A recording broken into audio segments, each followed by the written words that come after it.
Hi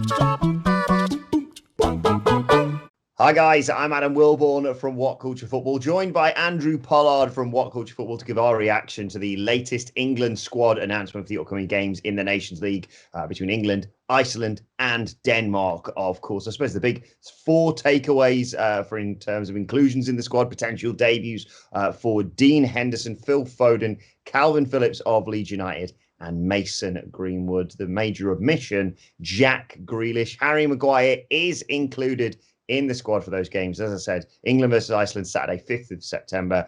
England versus Denmark, Tuesday, 8th of September. Andrew Pollard, your initial reaction to this squad? I think the 4 new inclusions, they all jump out as being very worthy. Calvin Phillips, some people might not have seen him play because obviously he spent the last couple of seasons in the Championship with Leeds, his hometown club, the Leeds Perlo, as they call him in that neck of the woods. But he's been fantastic whenever I've seen him, and there's been people calling for him to be included in the England squad over the last 12 months. But when you look at the inclusion of Jack Grealish and you look at Gareth Southgate came out pretty much a year ago and said that because Grealish hadn't been playing that season in the Premier League in the top flight, he wasn't going to consider him for the England squad. And then here we are a year later where Calvin Phillips has never played a single minute of football in the Premier League. He's in the England squad and Jack Grealish is still not in with a sniff. Yeah, it's surreal, this. I mean, I've already looked on my WhatsApp group with the Villa fans that I know, and they are fuming. They are asking what he needs to do to get into this squad. Some of them, not my opinion, but their opinion perhaps, that his off-field antics, let's call it, is possibly the reasoning why Gareth Southgate hasn't selected him this time. He doesn't want that disturbing influence. Having said that, we were talking about this beforehand, and you were saying he was such a talisman for Villa. He was such, one of the major reasons why they stayed in the Premier League this season. If he's not going to get in the England squad now, he never is whilst he's at Villa, it seems. Yeah, it's a strange one for him. You look at the player himself in terms of as a footballer on a pitch for Villa, and you think, what more could he possibly do to warrant a place in the England squad, especially an England squad that is missing James Maddison this time out, who he covered an injury. And previously we'd heard that maybe it was going to be one or the other that'd be in the squad. And now Maddison isn't there, and Grealish still can't get in the side. Well, in the squad. And this was it's quite a heavy squad that Southgate's named as well for the 2 games. So it's the only thing I could think of is the it's to do with the off the field pitch, the off the field incident, should we say, where famously a couple of months ago he, while telling people to stay indoors, was then pictured by a slightly lopsided parked car with, I believe it was a slipper and a slip-on. It was just 2 random bits of footwear that didn't match up, and this was at some time early in the morning where you're thinking, not doing yourself any favours there, Jack, have you? Whether it comes to getting an England squad or maybe this big money move to a Manchester United or whoever. So that's the only thing I could think of, because as a footballer, as a player, it would be harsh. It would be doing a disservice to say that Villa have been a one-man team that was a one-man job, their survival in the Premier League. I'd be harsh on the squad and on manager Dean Smith. But if Jack Grealish wasn't in that team, they would not have stayed in the Premier League. He did everything he could to warrant a spot in this England team. And he's been in and around rumoured for the England team since he switched his allegiance from the Republic of Ireland, I think years ago maybe now. It was when Roy Hodgson was still in charge. And there was almost immediately he was going to be included in the England setup, but Hodgson opted not to because the next game was against the Republic of Ireland. So in the years since then, he's not been anywhere near the squad. And you're thinking, is he going to be one of these great talents who just, by whatever reason, he doesn't really get to play on the international stage? I'm thinking of Matt Letizia. I mean, that wasn't to do with the off-the-field pitch stuff. That was just because Glenn Hoddle didn't really fancy him. So he got, I think, 3 caps, which is a great waste of a great talent, even if he makes some ridiculous comments these days in the public eye. Yes. But we're not here to talk about that. But Jack Grealish, I feel sorry for him, but what more could he do? Yeah, exactly. I mean, the stats would seem to support his inclusion in the squad. His name is trending on Twitter, of course, as the major exclusion from this squad, especially with the injuries, like you say, including Jordan Henderson, of course, not in this squad either for injuries. In terms of the inclusions, before we get to talk about some of the other potential debuts, Harry Maguire is another name that has raised some eyebrows, let's say. Personally, I think you had to include him in this squad. I think if you drop him now, then the press have a field day, despite the fact they are doing at the moment, because he apparently pulled his best Ronnie Pickering impression in Mykonos, asking, "Don't you know who I am?" before allegedly having more issues, let's just say, with the police before I get us into any more troubles. Are you surprised at his inclusion, or like me, do you think it was a necessity? Firstly, I was. It gave me a chuckle to see Ronnie Pickering, as I think it was the second top trend on my Twitter. Yes. And then you read why, and it's like, oh, Harry's pulled one of those. Is he? Oh dear, that's not clever. That's not big. It's not clever. Do you know who I am? Yeah, I think with Harry Maguire, you could look at it either way. I think you're right in the sense that if Gareth Southgate doesn't include him now, then the press are going to jump all over it, because that is the British press. Then the other argument, though, which I could also understand, is maybe just right now, while there's a court case still going on, I believe it was Tuesday, it's Tuesday today. I'm losing track of my days, my weeks, my months. Yeah, there's a court case started today in Greece for all this. So you can understand as a rational, logical human being as to why they maybe wouldn't include him, just because of the press that may surround it of him being included while all these allegations are being looked into. But then it's not a logical world. And I think you're right in the fact that if he was left out, the press would jump all over it. He'd be, some would view that as kind of almost a guilty. Well, Southgate be viewed as guilty. He'd almost be lynching him. Yeah. So I can totally understand why he's included, really. Or you could have maybe made an excuse. It's like not like footballers need to worry about excuses before, where you could just say, Southgate could say, well, Manchester United had a long season. Harry Maguire played pretty much every minute of every game. We thought maybe it's best to give him a few weeks off. But obviously, I don't think people would have bought that. No, considering the number of other Man United and Man City players, for example, in that squad, one of which is, of course, Dean Henderson. Hopefully he gets a chance to shine, because let's be honest, Jordan Pickford hasn't exactly nailed down that number one jersey for England yet. Oh God, no. Yeah. Well, that's the worrying thing. Is, I mean, as a Welshman, I find it quite chucklesome to see Jordan Pickford nailed on as that England number one, because he shouldn't have nailed it on, been nailed on for number one. But it seems like Southgate, you can commend his loyalty to the player, because he's been his number one since he took charge. But to me, I'd say there's 4, 5 maybe English keepers who are better than Jordan Pickford. I'd class Ben Foster as better than Jordan Pickford, but he's obviously retired from international football. But Nick Pope and Dean Henderson, the other two goalkeepers in the squad, to me are both far more appealing options than Jordan Pickford. The only thing Jordan Pickford has over them is that he could ping a ball 60, 70 yards. That's kind of it. When it comes to his shot stopping and his awareness, and I don't know, some might question his mentality, his mental attitude towards games. It just seems, he reminds me a little bit of Joe Hart towards the end of Joe Hart's time at Man City, where there's all the bluster and he talks a good game and he shouts and he's passionate and he's singing the anthem loud and proud for England. And when it comes to the pressure moments, it doesn't. I don't know. Joe Hart made a career out of doing that, and Joe Hart was a very good goalkeeper for a good.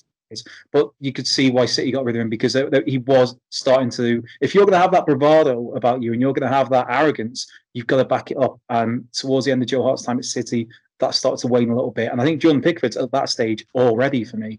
I think Everton would do well to look at replacements. And I think if you talk about the national team for England, especially when you've got Nick Pope and Dean Henderson, to me, he's third choice at best, I think. In terms of the other names, we mentioned Calvin Phillips of Leeds United. Really exciting to see what he can do. Phil Foden of Manchester City as well, who's come on this season and been given more and more opportunities, it seems, in Manchester City too. And Mason Greenwood. It's such an exciting midfield and attack for England. Whilst, yes, largely inexperienced, I can't wait to see what these players can do if given the chance. Yeah, I mean, there's the I don't know, I guess the prospect of terrifying defences for years to come for that England team. If you're looking at it just off the top of my head, a front three that's Mason Greenwood, Jadon Sancho, Raheem Sterling. That's not even including Marcus Rashford, and that's not even including Harry Kane. Now, obviously, Kane's a little bit older than the other players mentioned there, but it's exciting if you're an England fan to think of those players in the same unit together, with somebody like Phil Foden being behind them with his creativity that clearly, for Pep Guardiola to come out and say that he's the best player he's ever trained with, that's high praise. When you look at, obviously, Pep Guardiola came through that Barcelona system as Barcelona B manager before then getting the main job there and then going to Bayern Munich. And and obviously all the other players he's had at Manchester City. So for Pep to kind of to point out Phil Foden as being like the best player he's ever seen in training, that says a lot. And the fact that I think since the restart of the Premier League, we've seen Phil Foden, I wouldn't say maybe cement a starting place in that Manchester City team, but he played most games for them. I think before, when people have talked about Foden should be in the England squad, he's not necessarily been getting the game time at club level to warrant that. For me personally, he kind of play one game and then he wouldn't really feature or wouldn't really start for maybe 4 games. Whereas since the restart, he's shown, I think, consistently now that he's thriving under the spotlight everybody was giving him. And now with David Silva having departed Manchester City this season, well, this summer, if it is still summer, as I look at the window and it's hammering down with rain on this gloomy Tuesday. But with David Silva having departed, there's, to me, they don't need to buy anybody in midfield. Phil Foden is there, giving that responsibility. Let's see him thrive, and he could very well do the same for England. Makes my brain hurt that looking at this. Mason Greenwood was born around the time England beat Germany 5-1. I'm just realising. 1st of October 2001. I can't remember exactly the date that was, but obviously I know it was 2001. I'm so old. Let's move on. Let's talk briefly about some of the other names in there. There's been stuff made in the press about Harry Kane and his exposure to the virus we can't mention, otherwise we'll get demonetized. Very different ways of reporting how Raheem Sterling has interacted with it. For example, he went to Usain Bolt's birthday party where there's an alleged outbreak there. But of course, because it's Raheem Sterling and the British press, they will report those two people very differently. Nice to see Danny Ings getting another cap potentially for England. He's only got one. He got that back in 2015, but it's hard to argue against him getting a spot in this England squad after a sensational season. Oh, he's been one of the stars of the Premier League season this past year. It's great to see because of him showing so much promise, and then obviously getting his big move to Liverpool, and then the injuries really hit. He struggled a little bit initially at Southampton, I think, just to get fitness because it was big injuries he was out with, and so to see him flourishing in their team, and I think, to be fair, I think Ralph Hasenhüttl at Southampton, I think he's just built the team around Danny Ings in a way where it's set up to play to his strengths, and Danny Ings is just running with the ball in terms of like figuratively running with the ball. He's been given that opportunity and he's made the most of it, and he's not just that sort of typical fox in the box poacher. He's getting goals from outside the box. He's scoring headers. He's scoring right foot, left foot, from outside the box, inside the box, dribbling past players. He's kind of ticking a whole lot of boxes, and I don't think it was too much of a surprise to see him rumoured with Manchester United a couple of months ago, where previously, if that was even 6 months ago, you're thinking, but the form he's on, it warrants you can see, you can understand why one of the bigger teams would be looking at him. And Southampton will do well to keep hold of him, I think. And I think I'd like to think he'd be happy to stay there for at least the foreseeable to repay that faith they've shown in him. And he's far more than worthy of a recall to the England squad. And especially if you're looking at central strikers, there's Harry Kane, but other than that, Rashford can go in there, Greenwood could go in there. But if you're looking at a proper out-and-out number 9, with Jamie Vardy retired from international football, I think that Danny Ings is, I think he's perfect. And Callum Wilson as well is another one where he had that, I don't know, he dabbled with the England setup, and then form and injuries with him saw him out of the reckoning. And he's a little bit in the place that Danny Ings was a few years ago, where Danny Ings got in that England squad, did okay, looked like he may be able to give himself a big move off the back of it. And then he's just, like I said, injuries and bad form have put pay to that. And then you get someone like Danny Ings now steps back up, and I guess it's over to Callum Wilson to see what happens to him over the summer with Bournemouth, obviously, from the Premier League. Yeah, Danny Ings only a year older than Harry Kane, so still definitely time for him. 28 years old, definitely time for him to nail down a place potentially ahead of the tournament next summer. Really interesting to see how England tackle this. We've got a year to go until Euro 2020, which is now Euro 2021, as you pointed out to me. Do you see more squad rotation or more consistency for these two games? Because these two games, Iceland, we know England's history with them, and Denmark, are those two games. The Nations League is a weird one. I'd say it's a lot more competitive, these sort of games, than they would be if they're friendlies. But do you see these two sort of games as the games that England need to win in international tournaments? And so perhaps testing out a selection of players who couldn't need to come on and make the difference. Could that be the strategy that Southgate goes for? Because he's given youth and new players an opportunity, hasn't he? Yeah, he has. I think he should be commended for that, for bringing in some new players, even if Grealish well, didn't quite make the cut, and people were calling out for that. But there are 4 fresh faces there now, and that's especially if you're going to expect that those 4 players are there for a reason. I think they will get some match time over the 2 games. I'd like to see Henderson start both games, or I'd like to see Henderson and Pope start a game each. I feel like I'm totally ragging on Jordan Pickford, but I kind of am. But I think that I think he can try things out in these games. But we've seen it before on the other side of things, where going into tournaments. Not necessarily Gareth Southgate, but England have played against the top opposition. They played against a Brazil or a Germany or Italy or France or Spain to try and gauge how things may play out in a tournament setting. And it doesn't always, whatever happens in the friendly, or in this case, the National League, not National League, Nations League, sorry, that's the Wrexham fan of me coming through.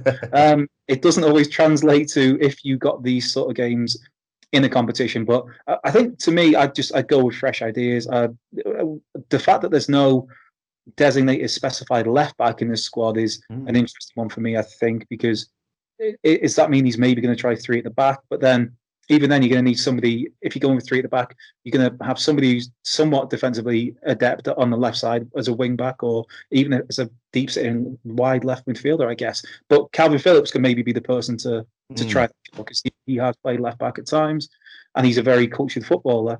And Tyrone Mings is a left sided centre half, maybe. I don't know. I'm just looking at what he could do to try different things. But for me, there are almost 2 throwaway games for England, I think, where if you're going to try things, try them in these games, really. Even if the don't go well, there's no real significance there.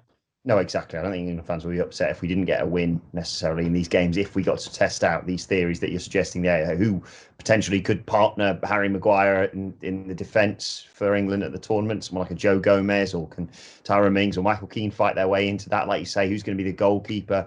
How's it going to work with such exciting players, not just Calvin Phillips and Phil Foden, Mount, Rice, Ward-Prowse, Harry Winks, who I really want to see more from.